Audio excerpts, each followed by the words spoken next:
Selamat pagi, Bapak, Ibu, Saudara, Sobat Messenger. Salam sejahtera untuk kita semua. Kita mengucap syukur pagi hari ini kita dapat mengawali hari kita dengan mendengar suara Tuhan, belajar kebenaran firman Tuhan di dalam Bread of Life. Semoga firman Tuhan yang kita renungkan pada hari ini sungguh menjadi satu panduan kehidupan kita sebagai anak-anak Allah yang mau taat, yang mau tunduk kepada segala kehendak Tuhan. Mari kita berdoa sebelum kita belajar kebenaran firman Tuhan. Bapa kami dalam surga, sungguh kami mengucap syukur. Engkau Allah yang setia, yang menyayangi kami seperti seorang bapa yang sayang kepada anak-anaknya, yang memberikan yang terbaik bagi setiap anak-anaknya. Dan setiap kami sebagai anak-anak Allah, kami taat, kami tunduk kepada kehendak Tuhan dalam kehidupan kami setiap hari. Mengucap syukur hari yang baru dikaruniakan kepada kami semua hari ini, untuk kami menyambut, menikmati kasih karunia demi kasih karunia yang dilimpahkan, dan kami dapat mengawali pagi hari ini dengan mendengar suara Tuhan.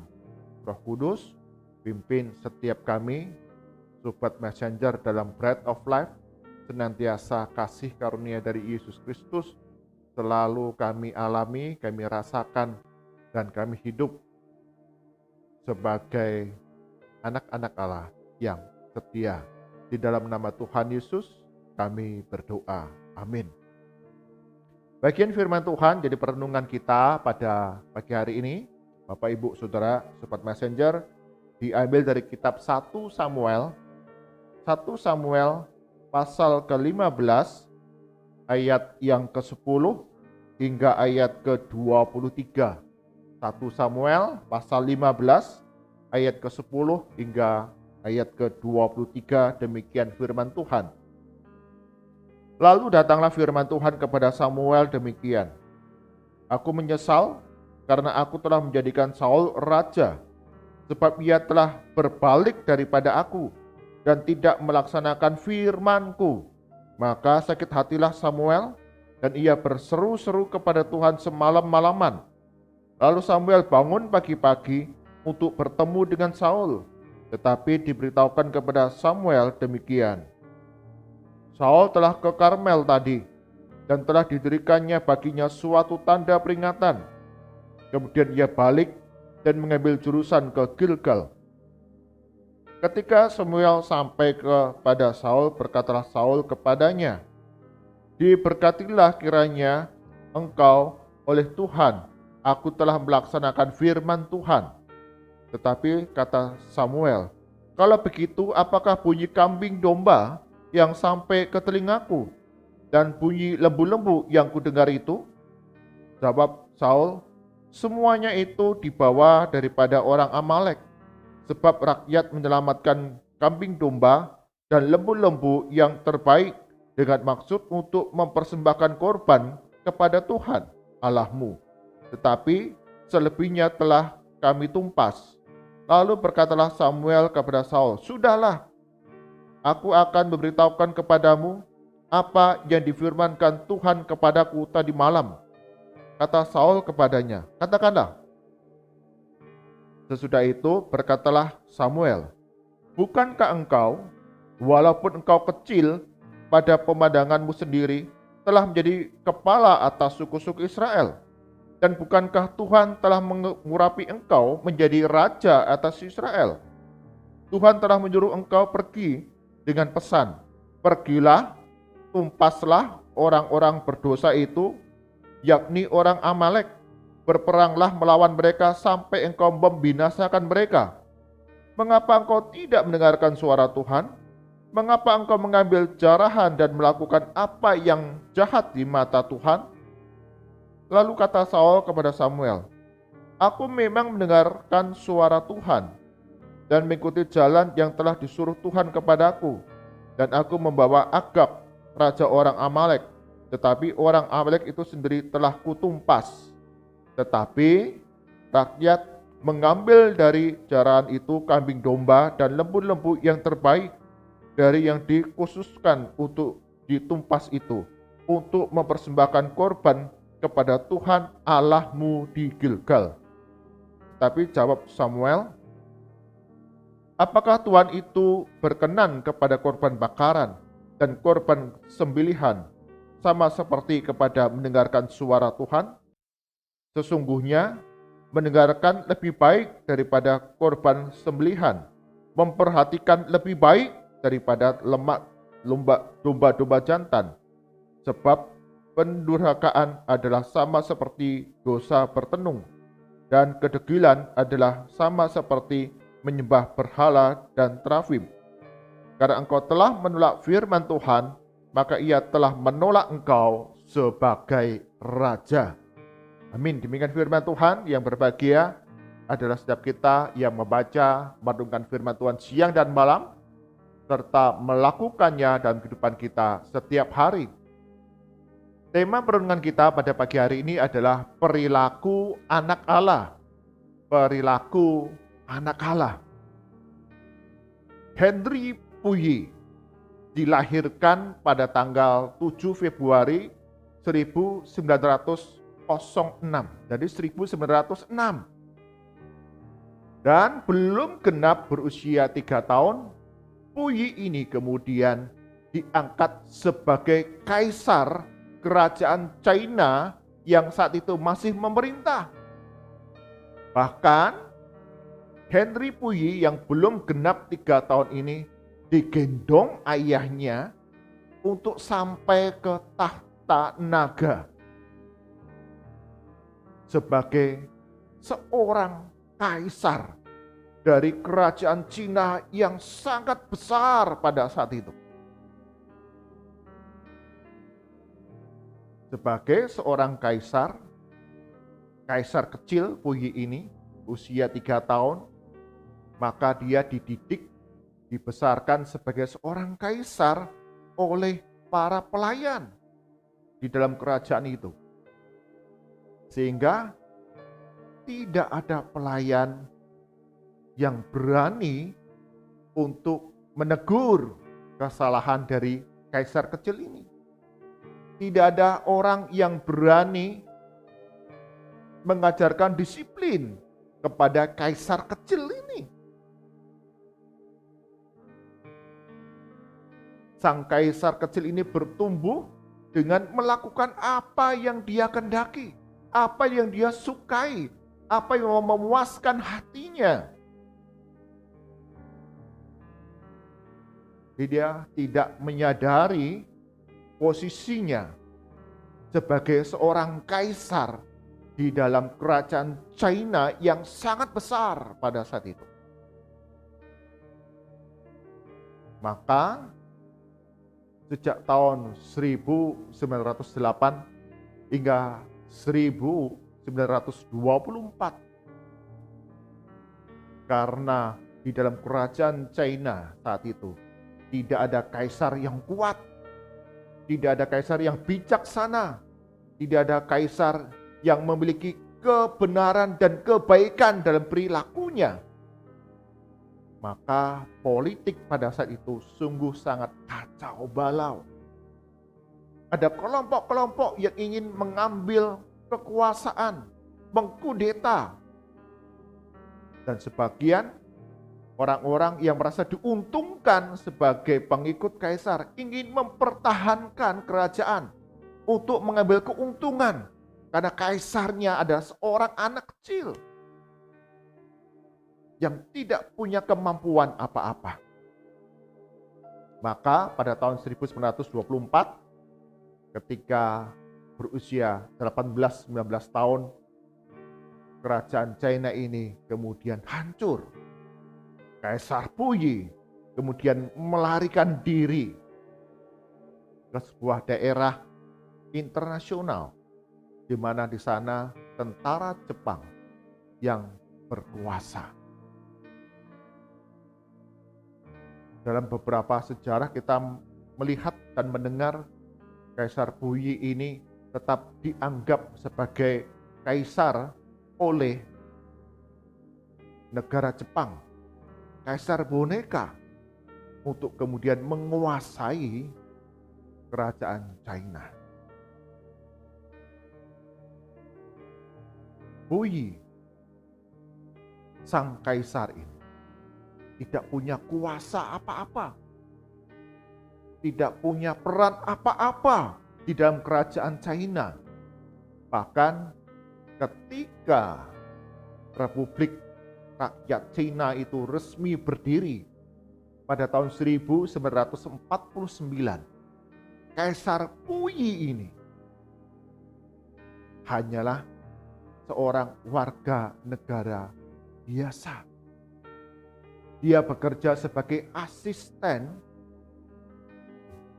tukang kebun.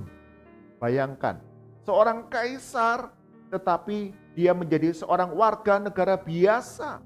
Pekerjanya asisten tukang kebun di kebun raya Beijing sampai akhir hidupnya usia 61 tahun.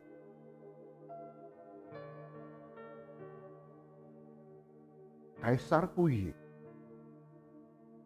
tapi tidak memiliki perilaku, sikap, karakter sebagai seorang raja besar.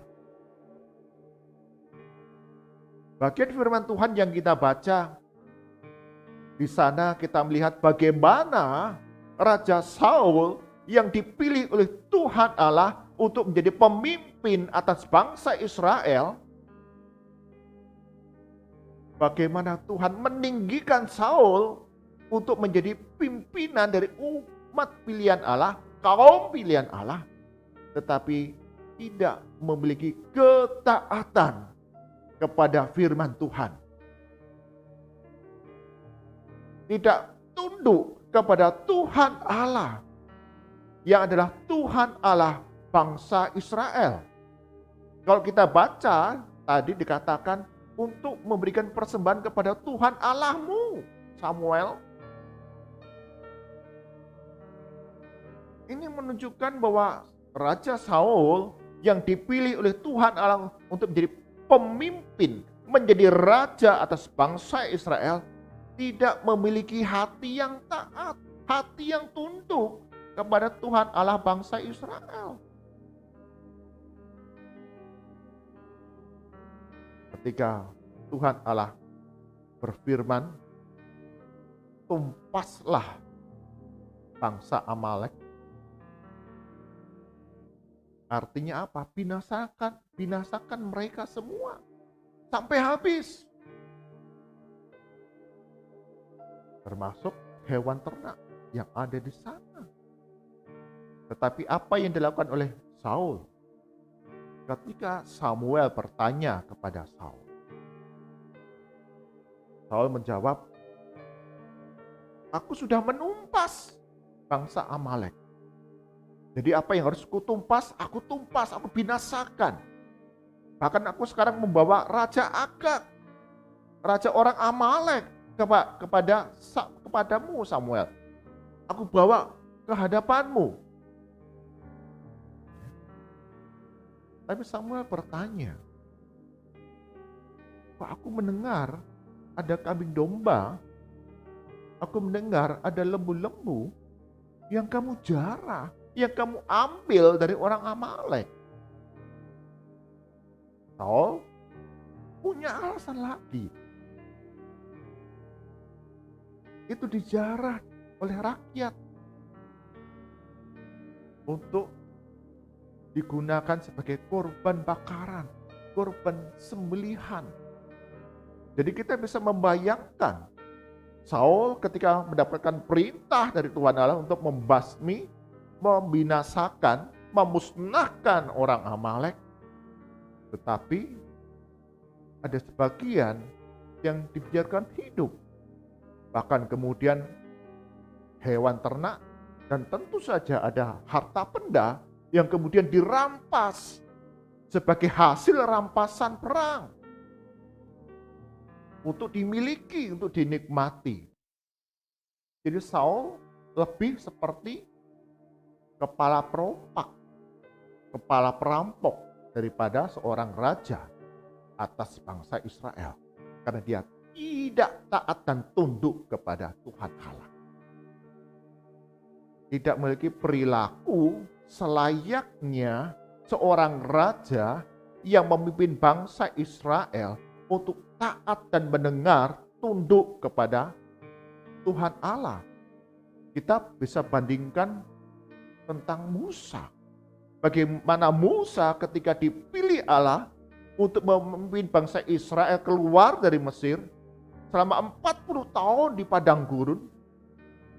Musa selalu menekankan kepada kaum pilihan Allah, bangsa Israel untuk taat dan beribadah kepada Tuhan.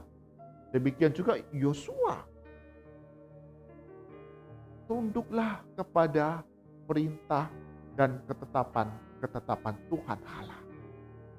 Tapi Saul sebagai seorang raja yang memimpin bangsa Israel, membawa bangsa Israel tidak taat.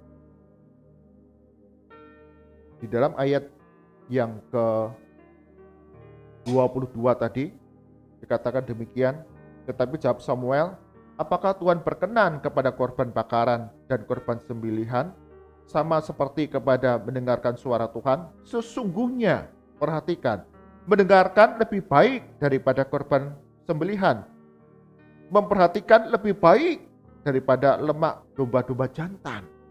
Jadi Bapak Ibu, saudara-saudara sobat messenger, kita sebagai orang-orang yang beriman kepada Yesus Kristus, kita yang disebut sebagai anak-anak Allah, yang menerima kuasa dari Allah, selayaknya kita punya perilaku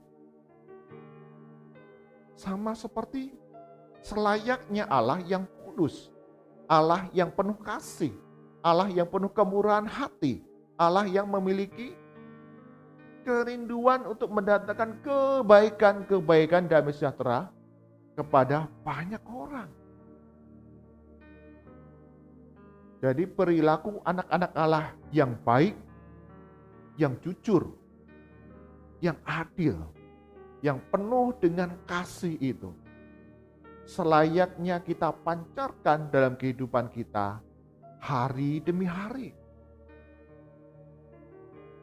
Selayaknya, sepantasnya, itulah yang kita lakukan dalam kehidupan sebagai orang-orang percaya.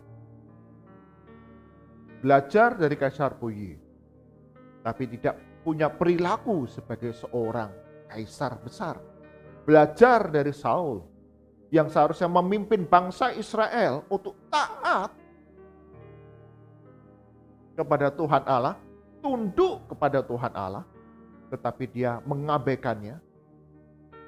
Maka kita sebagai anak-anak Allah yang menerima Yesus Kristus sebagai Tuhan Allah, yang sudah menerima kuasa dari Allah, ada orang Allah di dalam diri kita yang akan menuntun kehidupan kita punya perilaku yang baik, yang jujur, yang adil, yang penuh dengan kasih. Bapak Ibu, saudara-saudara sobat messenger, kita hidup di tengah zaman yang sungguh-sungguh hanya memikirkan kepuasan, kesenangan diri sendiri. Kita hanya ingin memenuhi keinginan egois kita, untuk dikenal, untuk menjadi orang yang kaya, dipandang berhasil. Sehingga acap kali kita memilih tindakan atau cara ataupun jalan yang salah. Tapi hari ini kita diajarkan kembali bagaimana kita sebagai anak-anak Allah dituntut untuk taat, tunduk kepada kebenaran Allah, yaitu hidup yang baik, hidup yang jujur, hidup yang adil, hidup yang penuh dengan cinta kasih. Amin. Mari kita berdoa.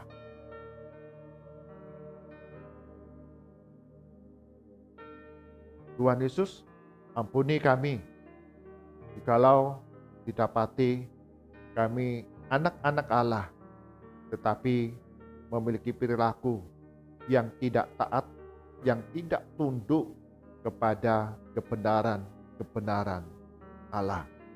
Ampuni kami boleh diingatkan kembali, kami punya roh Allah di dalam diri kami yang mengajarkan kami, yang memampukan kami memiliki perilaku yang baik, yang jujur, yang adil, yang penuh dengan kasih kepada sesama kami. Berkati untuk setiap kami, Bapak, Ibu, saudara-saudara, Sobat Messenger, dalam aktivitas kami, pekerjaan kami, usaha, studi, dan segala hal yang kami lakukan sepanjang hari ini. Tuhan Yesus akan membuat berhasil, jagai dan lindungi kami, sehingga ada keselamatan, ada sukacita, ada hikmat ketika kami menjalankan tugas peran kami. Ada tantangan, ada kesulitan, tapi kami percaya jalan keluar diberikan kepada kami semua.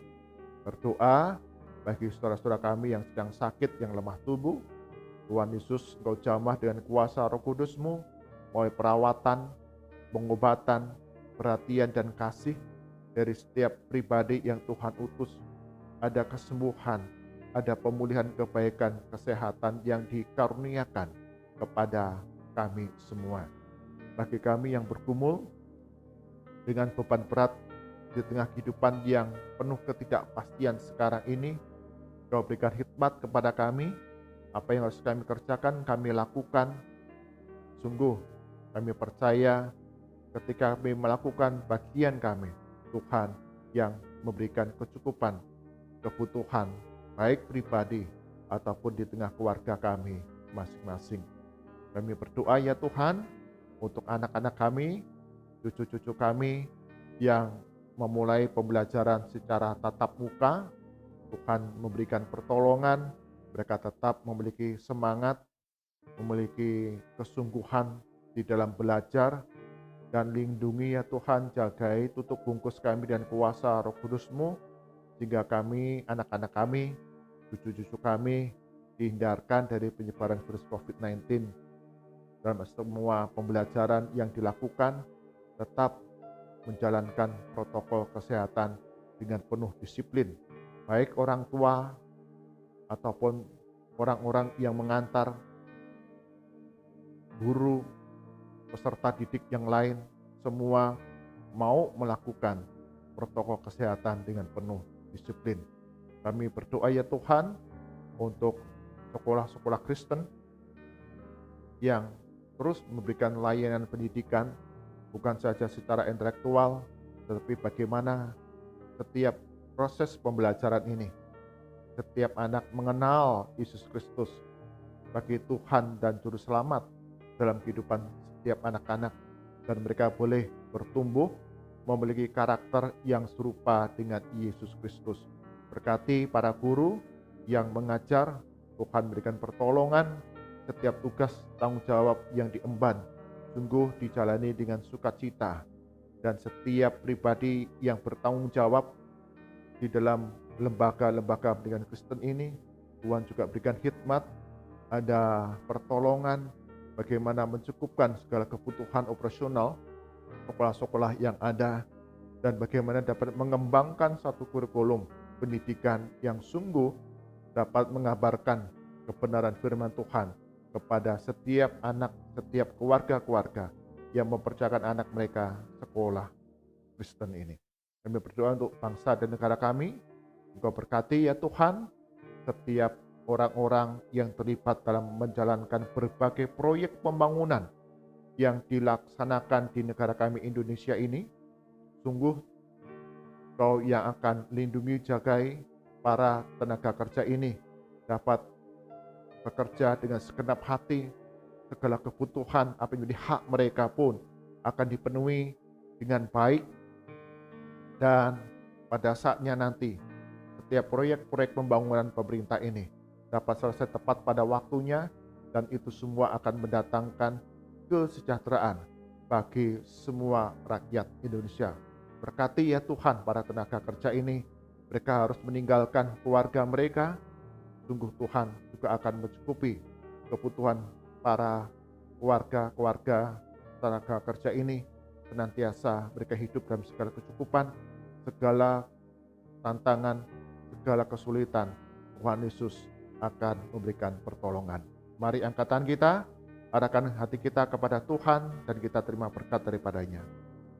Kasih karunia dan damai sejahtera dari Tuhan kita Yesus Kristus, pemeliharaan yang sempurna dari Allah Bapa, serta persekutuan, penghiburan, kekuatan dari Roh Kudus, senantiasa memimpin kehidupan kita hari demi hari, hidup selayaknya anak-anak Allah yang memiliki perilaku yang adil, yang baik, yang penuh kasih kepada sesama dengan pertolongan daripada Yesus Kristus dari sekarang sampai selama-lamanya. Amin. Bapak, Ibu, saudara-saudara Super Passenger, setiap kita adalah anak-anak Allah. Dan kita hidup sepantasnya memiliki perilaku sama seperti Yesus Kristus yang adalah Tuhan dan Juru Selamat kita. Tuhan Yesus berkati kita semua. Amin.